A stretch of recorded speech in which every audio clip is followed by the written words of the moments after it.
dattijo mai tagwayen masu. Ruwan sama agajin tsirrai bayi Malam Sanusi na biyu. Ginshiki madaukar nauyi ɗan Lamido mai tagwayen masu. Daga cikin gidan Dabo ka zamo ginshiki na ɗaukar nauyi. Sanusi yanzu kai ne sarki sai haƙuri da halin bayi.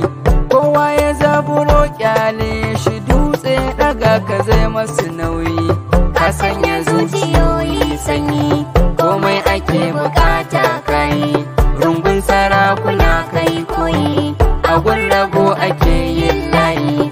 Sanusi ke sarautar Kano, Kanawa su nuna alfaharinsu. Ruwan sama agajin tsirrai bayi Malam Sanusi na biyu.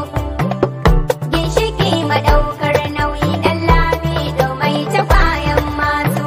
Gadon gidanku ne ka zama sarki ba za ka ɗau wargi ba.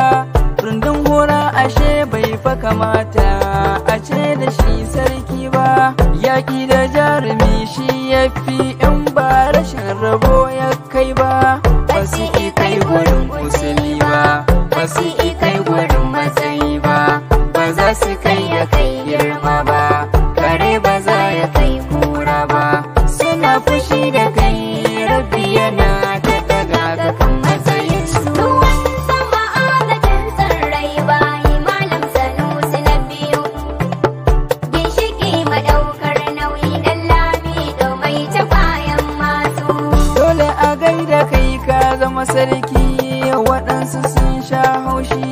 Allah ya ƙaddara Sanusi ka fi gabansu sai rarrashi. Na sha faɗa musu kafi kama da turare in yayi kamshi. Ga ƙoramar gida ta yi danshi, ga maƙiyanka sun sha kashi. Ɗaukar duman magaji da nishi ya sama hasada sun laushi.